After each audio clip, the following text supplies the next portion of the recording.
Camera तो हमने खाया बल्कि खास तौर से गुजरात देश में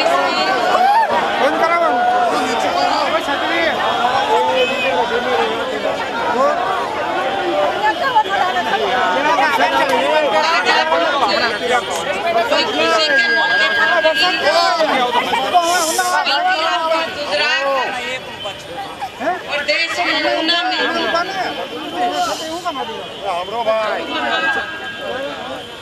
गौ रक्षा के नाम पर कुछ असामाजिक तत्वों ने, दबंग लोगों ने दलित समाज के लोगों का जो उत्पीड़न किया है। Mike mike mike mike mike नहीं चलना है। माइक जो उत्पीड़न व शोषण किया है, तो उसके प्रति आप लोग आज अपना गुस्सा जाहिर करने के लिए यहाँ इकट्ठा हुए हैं। मैं कोई यहाँ जनसभा को संबोधित करने के लिए नहीं आई हूँ, बल्कि मैं आप लोगों को ये बताना चाहती हूँ कि जब मुझे ये ज्ञात हुआ कि गुजरात प्रदेश में ऊना में गौ रक्षा के नाम पर पिछले महीने 11 जुलाई को गौ रक्षा के नाम पर कुछ दलित वर्ग के लोगों का जो बड़े पैमाने पर उत्पीड़न हुआ, और इतना ही नहीं, गौ रक्षा के नाम पर दलितों को ऊना के अंदर लाकर उनको अर्धनग्न करके, उनकी कमीज उतारकर, जिस तरीके से उनको लाइन से खड़ा करके, उनके हाथ बांधकर उनको बेदर्दी से जो पीटा गया और उनकी कमर में जो जख्म हुए, तो वो चैनल के माध्यम से अच्छी प्रकार से वो दिखाई दे रहे थे। और जब इस घटना के बारे में मुझे यहाँ के लोगों ने टेलीफोन करके बताया, हमारी पार्टी के लोगों ने मुझे टेलीफोन करके बताया, तो मुझे ये खबर सुनकर बड़ा दुख हुआ। लेकिन जब कुछ चैनल ने तो उसको सीधा दिखाया कि जो दलित वर्ग के लोग थे उनको लाइन से खड़ा करके, उनकी कमीज उतार के, उनके हाथ बांधकर, जिस तरीके से कमर पर उनको बेल्ट से मारा गया और उनके जख्म, उनकी कमर लाल कर दी थी, तो जब मैं चैनल में देख रही थी तो मुझे लग रहा था जैसे उनकी कमर पे जैसे मारा जा रहा था, उनको बेल्ट से मारा जा रहा था, ऐसे लग रहा था जैसे मेरी कमर के ऊपर कोई बेल्ट से मुझे हमला कर रहा था। जब मेरे दलित वर्ग के लोगों के कमर के ऊपर जब उनको बेदर्दी से बेल्ट से मारा जा रहा था,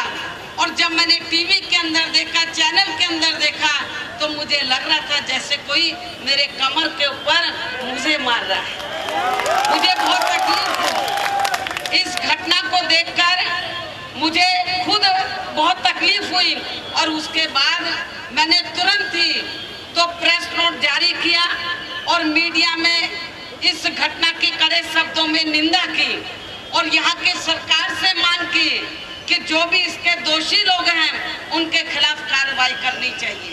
ये 11 जुलाई की घटना है पिछले महीने की, लेकिन मीडिया में देने के बाद भी आप लोगों को ये मालूम है यहाँ की सरकार हरकत में नहीं आई। और इतना ही नहीं, जो यहाँ पे विरोधी पार्टियां हैं, खासतौर से कांग्रेस पार्टी जो यहाँ पर मुख्य विपक्ष की भूमिका निभाती है, वो भी हरकत में नहीं आई। भारतीय जनता पार्टी की तो यहाँ सरकार है, उन्होंने भी इस घटना को गंभीरता से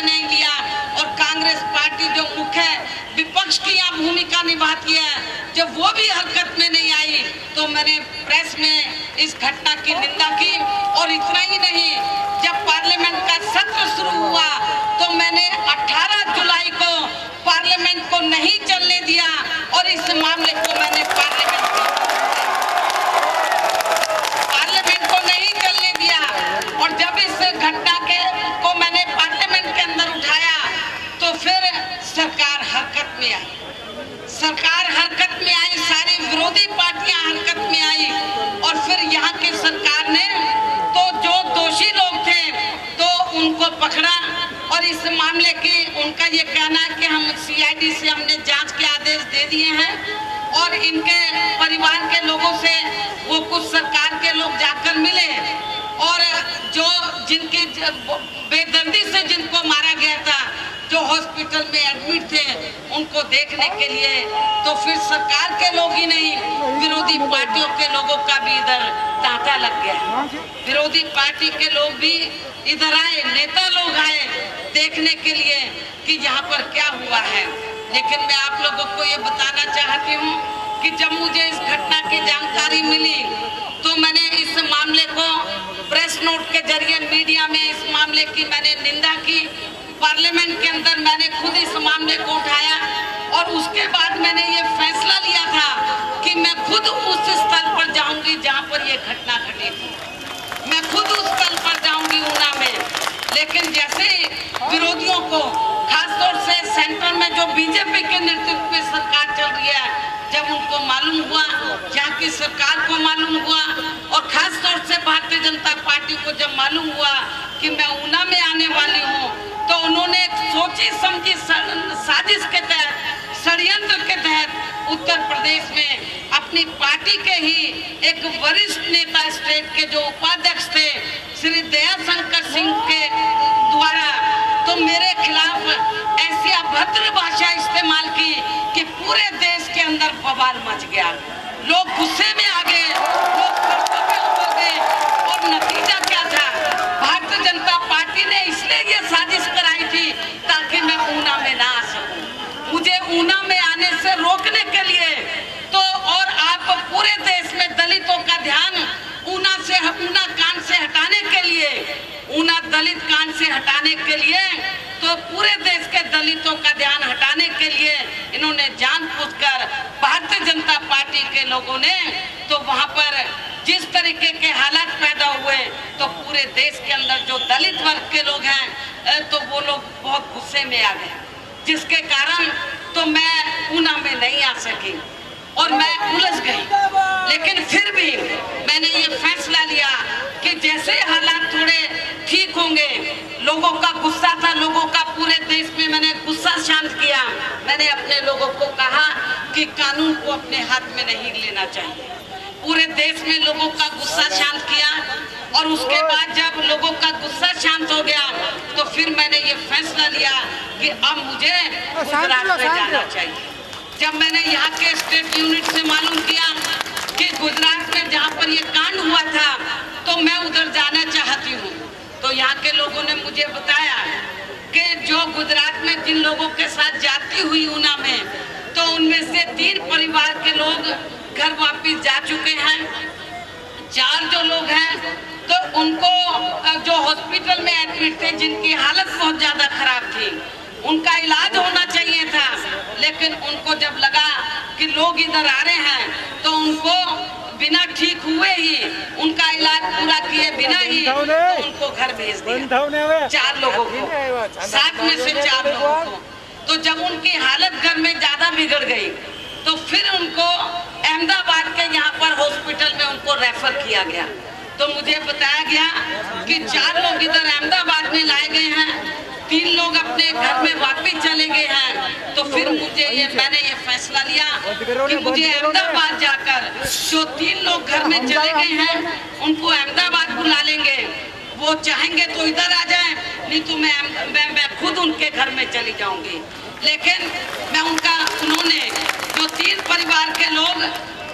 जो चले गए थे वापस, तो उन्होंने ये कहा, क्योंकि पार्लियामेंट का सत्र चल रहा है, तो उन्होंने कहा कि बहन जी को उधर जाने की जरूरत नहीं है। जब वो अहमदाबाद में तो हॉस्पिटल में 4 पीड़ित लोगों को देखने के लिए आ रही है, हम वहीं पर अहमदाबाद पहुंच जाएंगे। वो 3 जो लोग हैं परिवार के लोग, वो इधर अहमदाबाद पहुंचे, जिनसे मैं अभी इधर मिली हूँ। जो 4 जो पीड़ित लोग हैं, जिनकी हालत बहुत ज्यादा खराब है, जो यहाँ हॉस्पिटल में एडमिट हैं, मैं उनको भी देखने के लिए यहाँ से जाऊंगी। जब मैंने ये प्रोग्राम बनाया तो मैंने ये फैसला लिया, मुझे हमारी पार्टी के लोगों ने बताया कि जब आप इधर अहमदाबाद आ रही हैं तो रास्ते में बाबा साहब डॉक्टर अंबेडकर का स्टैचू पड़ता है, प्रतिमा पड़ती है। तो मैंने ये तहिया किया कि जब मुझे हॉस्पिटल में जाना है, अपने पीड़ित लोगों को देखने के लिए, ऊना कांड के पीड़ित लोगों को देखने के लिए जाना है, तो सबसे पहले मुझे बाबा साहब डॉक्टर अंबेडकर को नतमस्तक करके,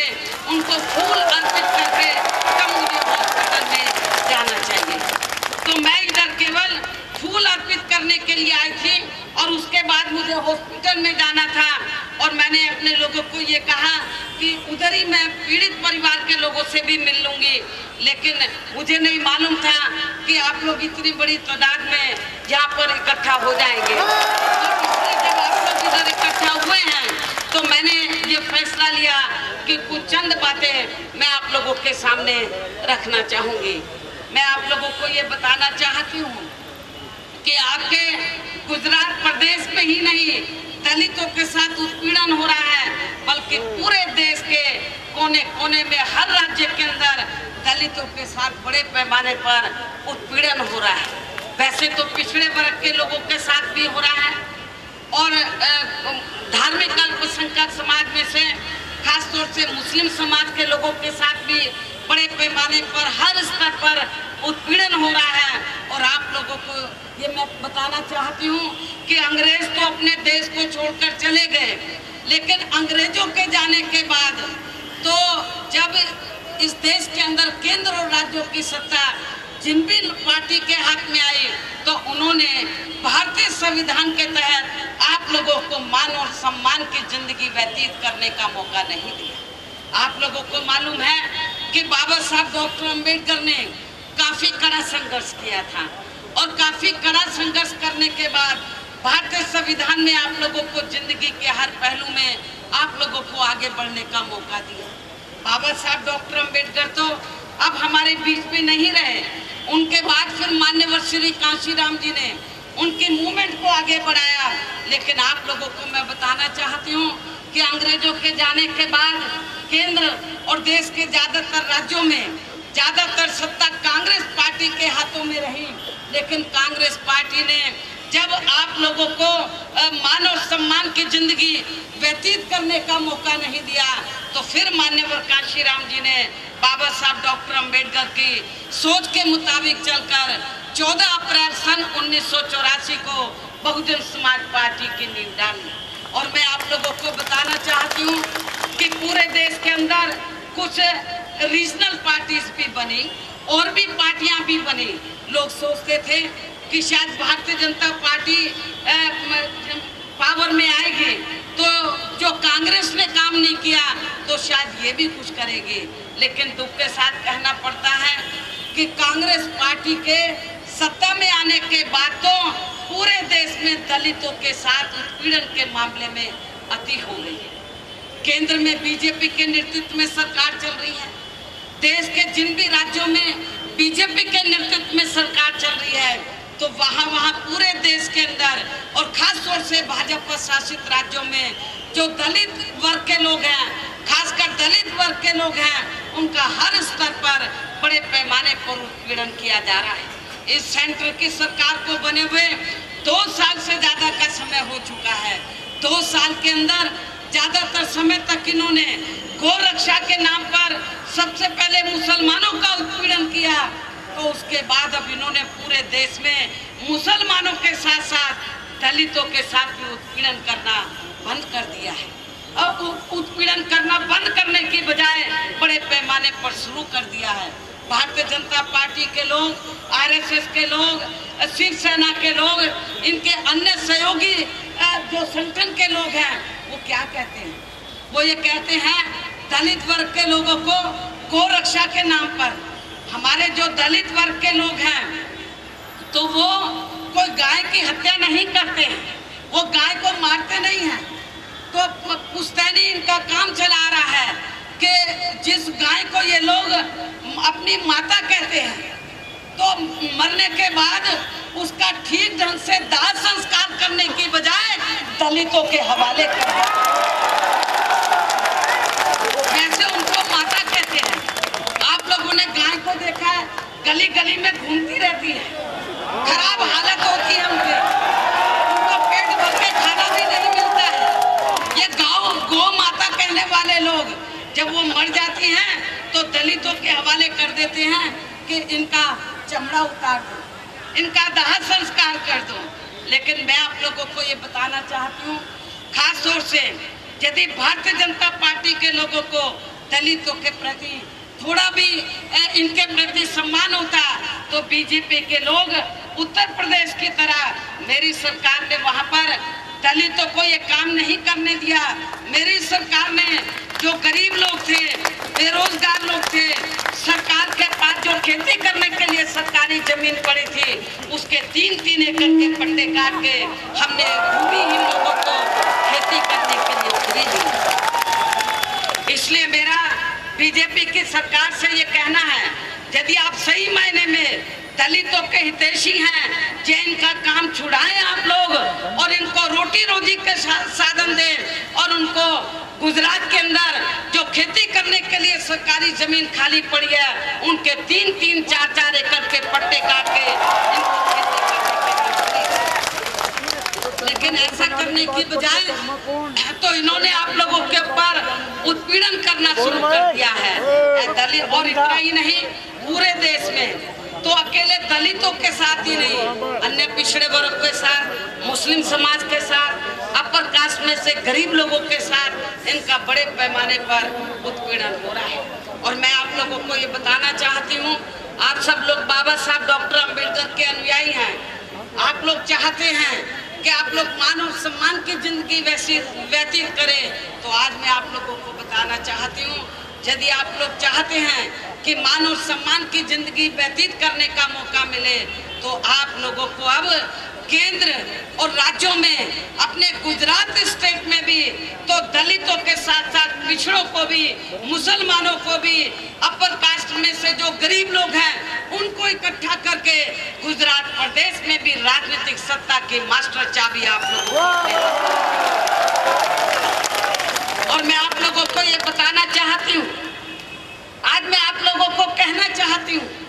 अपने देश को आजाद हुए बरसों बीत चुके हैं और केंद्र के अंदर राज्यों में कांग्रेस लंबे अरसे तक सत्ता में रही, बीजेपी रही, अन्य रीजनल पार्टीज रही,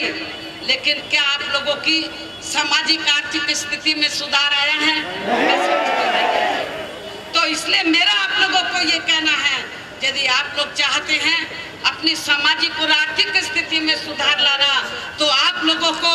दूसरे लोगों के पीछे पिछलग्गू बनने की बजाय अपने पैरों पर खुद खड़ा होना होगा। राजनीतिक सत्ता की मास्टर चाबी खुद अपने हाथों में लेनी होगी। और आप लोगों को जब आपके पर जुर्म जाती होती है तो आप लोग अपने पैरों पर खड़े हो जाओ। आप लोगों को अपने आप को इतना शक्तिशाली बनाना है कि आप लोग दूसरे लोगों से न्याय मांगने की बजाय खुद न्याय देने लायक। आप लोग अभी तक क्या कर रहे हैं? दूसरे लोगों से न्याय मांग रहे हैं। आप लोगों को इतना मजबूत बनना, ताकतवर बनना है पॉलिटिकल पावर की मास्टर की के जरिए कि आप लोगों को दूसरों से न्याय मांगने की जरूरत ना पड़े, आप लोग खुद न्याय देने लायक बन सके।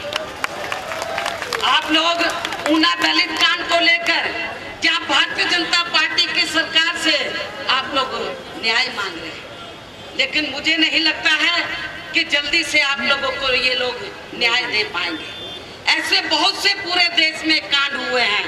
लेकिन कुछ समय मामला गर्म रहता है, उसके बाद मामला ठंडा हो जाता है तो उसी लोगों को सजा नहीं मिलती है। इसलिए आज मैं आप लोगों से ये आह्वान करना चाहती हूँ, इस दुख के मौके पर ये आह्वान करना चाहती हूँ, यदि आप लोग चाहते हैं कि ऊना कांड के जो दोषी लोग हैं उनको सजा देना चाहते हैं, यहाँ की सरकार को सजा देना चाहते हैं, तो पूरे गुजरात प्रदेश के अंदर जो दलितों के साथ साथ अन्य पिछड़े वर्ग के लोग हैं या मुस्लिम समाज के लोग हैं या अन्य धार्मिक अल्पसंख्यक समाज के लोग हैं, अपर कास्ट में से जो गरीब लोग हैं, सबको भाईचारे के आधार पर संगठित करके तो यहाँ पर राजनीतिक सत्ता की मास्टर चाबी खुद अपने हाथों में ले ली। और मुझे ये भी मालूम है कि आपके गुजरात प्रदेश में अन्य राज्यों की तुलना में जहाँ दलितों की आबादी थोड़ा कम है, लेकिन आदिवासी आबादी यहाँ पर अच्छी खासी है। यदि दलितों के साथ साथ आदिवासी लोग मिल जाएं, अन्य पिछड़े वर्ग के लोग मिल जाएं, धार्मिक अल्पसंख्यक समाज के लोग मिल जाएं, अपर कास्ट समाज में से गरीब लोग मिल जाएं, तो एक अपने आप में बहुत बड़ी ताकत बन जाती है। और दलितों की जो स्थिति है, तो यहाँ के गुजरात प्रदेश में जो आदिवासी लोग हैं उनकी तो हालत बहुत ज्यादा खराब है। जो आदिवासी लोग हैं उनकी हालत बहुत ज्यादा खराब है। आदिवासी और दलितों को मिला लिया जाए तो ये अपने आप में भी बहुत बड़ी ताकत बन जाती है। लेकिन दुख के साथ कहना पड़ता है, भारतीय जनता पार्टी और खास तौर से देश के प्रधानमंत्री श्री नरेंद्र मोदी, जो यहाँ गुजरात प्रदेश के भी मुख्यमंत्री रहे, वो बात करते हैं सबका साथ और सबका विकास, लेकिन सबका साथ और सबका विकास नहीं, पूरे देश के अंदर केवल बड़े बड़े पूंजीपतियों और धन्ना सेठों का विकास हो रहा है। जो गरीब लोग हैं, सब समाज में से जो गरीब लोग हैं, जो पीड़ित लोग हैं, दुखी लोग हैं, उनका विकास नहीं हो रहा है, उनका उत्थान नहीं हो रहा है। इसलिए मेरा आप लोगों से यही कहना है कि ऊना कांड की घटना से सबक सीखकर आप लोगों को अपने आप को तैयार करना है। आप लोगों को जुल्म जाति बर्दाश्त नहीं करनी है, बल्कि पॉलिटिकल पावर की मास्टर की अपने हाथ में लेकर खुद न्याय देने लायक आप लोगों को बनना होगा। इस मौके पर मैं और ज्यादा समय न लेते हुए, क्योंकि मुझे पीड़ित परिवार के लोगों के बारे में मुझे मालूम हुआ कि इनकी आर्थिक स्थिति काफी ज्यादा कमजोर है, तो हमारी पार्टी इनको थोड़ा मदद भी करेगी। और अभी मैं हॉस्पिटल में जाऊंगी, पीड़ित परिवार के लोगों से मिलूंगी और जो हॉस्पिटल में एडमिट हैं उनकी भी मैं हालत देखूंगी। और उनकी हालत देखने के बाद यदि सरकार, मुझे लगेगा कि सरकार सक्षम नहीं है, उनकी नीयत साफ नहीं है, उनकी हीन और जातिवादी मानसिकता अभी तक भी नहीं बदली है। और मुझे लगा कि अहमदाबाद में जो दलितों का जिनकी पिटाई की गई, उनका इलाज सही नहीं हो रहा है, तो मैं पार्लियामेंट के अंदर इस मामले को उठाऊंगी और पूरी ताकत चलाऊंगी कि उनको